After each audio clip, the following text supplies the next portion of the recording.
Good day, ma'am. I'm a reporter of grade 12. This is my topic, deflation. Deflation is mo ni siya ang tinahinay nga pagkahurot sa natural resources tungod kay sige ni og gamit o kuhaon sa negosyo.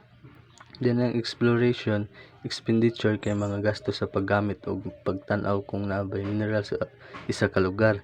While ang development, expenditure kay mga gasto sa pag-andam sa lugar og mineral aron masugdan na ang operation. So for example, ang usa ka mining company nagasto para mangita og gold sa bukid. So mao na siya ang gitawag nga exploration. Ug human makakita og gold, magasto sila para paghimo sa dalan ug mga kagamitan sa pagmina, pagmining. Mao na siya ang development. While pagpadayon ang pagmining, hinahinay sab nga mahurot ang gold ug kini gitawag og depletion. So ang depletion is pwede i-record as part sa gasto sa property o deduction sa income sa negosyo. But na limitation kay ang exploration of development expenses nga mahimong i-deduct dili dapat molapas sa 25% sa net income gikan sa mining operations.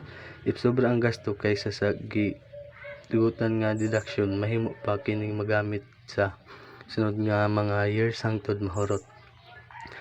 So for example is kung ang mining company na ay net income nga 100,000, ang maximum nga pwede nilang i-deduct para sa exploration o development expenses kay 25,000. Lamang kung ang ilang gusto kay 35,000, ang sobra nga 10,000 mahimong ibalhin og gamiton sa sunod nga tuig. So mo to siya ang depletion. Next is ang research and development or R&D. Ang research and development is ang proseso sa paghimo og bag-ong idea o pag-ayo sa usa ka product o service. Ang research is mao ni ang pagpangita og bag-ong information o kahibalo pinaagi sa pagtuon og pagsulay. While ang development kay mao ang paggamit sa nahibal-an gikan sa research aron makahimo o makapaayo og product or service. For example, ang usa ka company nag-research unsaon paghimo og mas lig-on nga cellphone battery. Research mo sa research. Unya ilang gamiton ang result aron makahimo og bag-o nga battery nga mas dugay mahutdan or dugay malubat. Mo na siya ang development. So next is ang deflation, special rules. So ang deflation mao ang hinahinay nga pag-decrease sa value sa usa ka property o equipment tungod sa dugay nga paggamit ini. Sa petroleum operation, ang company mahimong mopili og straight line method o declining balance method sa pag-calculate sa deflation. O pwede sab nila mautro ang paagi kung kinahanglan. Usahay ang useful life sa property kay hangtod 10 years o mas lower pa kung gitugutan sa BIR. For example, kung ang usa ka oil company mopalit og makina nga gigamit sa pagkuha og oil, every year na ay part sa kantidad sa makina nga i-record as deflation tungod kay nagkadugay og gamit nani sa operation. So next is ang properties use mining operations. Ang deflation sa mining operation mao ang pagpaagi sa pagbahin sa gasto sa mga kagamitan o property sulod sa ilang panahon sa paggamit.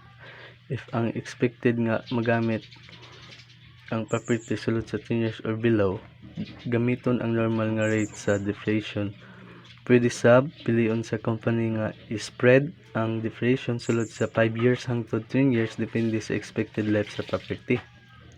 So for example, kung ang mining company mopalit og excavator nga magamit sulod sa 10 years, ang kantidad nini mahimong bahinon og i-record as expense matag sa kada tuig hangtod mahuman ang 10 years nga paggamit.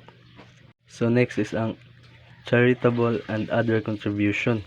Muni mga donasyon o tabang nga gihatag sa usa ka tao o negosyo ngantod sa gobyerno. NGO o non-profit nga organization aron makatabang sa komunidad o sa mga tao nga nanginahanglan. Kini nga mga donasyon is pwede nga magkwarta gamit o uban pang property. Aron mahimong valid, kinahanglan na ay sakto nga mga document sama sa sa resibo o proof sa donasyon. If property ang gidonate, ang kantidad ni i-base sa presyo o gasto sa pagpalit ani. For example, ang usa ka company nag-donate og 100 ka libro sa usa ka public school ug dapat na donation receipt o resibo as a proof of document sa ilang tabang. So next is ang research and development under section 34 sub optional treatment.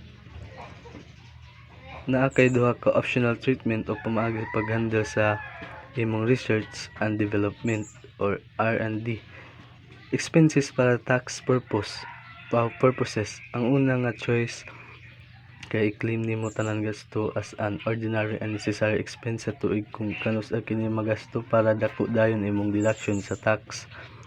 Ang ikaduha nga choice kay i-treat kini as deferred expenses diin i-spread out o i-amortize nimo ang gasto sulod sa dili mo lower sa 60 months o 5 years. Magsugod sa bulan kung kanus-an nimo nakuha ang benepisyo o benefit sa maong research. In short, ikaw ang magpili kung gusto nimo i-deduct tanan karon dayon o i-anam-anam og deduct sulod sa 5 ka tuig para mas balance ang accounting. Next is ang pension trust. Mao ni ang usa ka pundo nga giset up sa employer para na ay madawat ang retirement benefits ang mga empleyado pohon moabot nga future. Na ay two main types ani. Ang defined benefit plan mo na ang una nga type sa pension trust. Ang defined benefit plan where ang company mismo ang mag-manage og isiguro nga ang kantidad nga madawat nimo base sa imong sweldo og gidugayon sa serbisyo. So next is ang defined conservation plan. Nay administrator sama pre sa bangko nga naggunit sa pundo og ang madawat nimo depende sa natigom nga contribution of investment earnings. So mo to siya ang two types of pension trust. So for example, if nagtrabaho ka sa usa ka dako nga corporation og every month nay ginahulog ang imong boss sa usa ka retirement fund account para nimo, mao nang ang pension trust nga magsilbing safety net nimo nag-retire nimo sa edad nga 60 years old. So mo to siya. And that's all for ma'am. Thank you.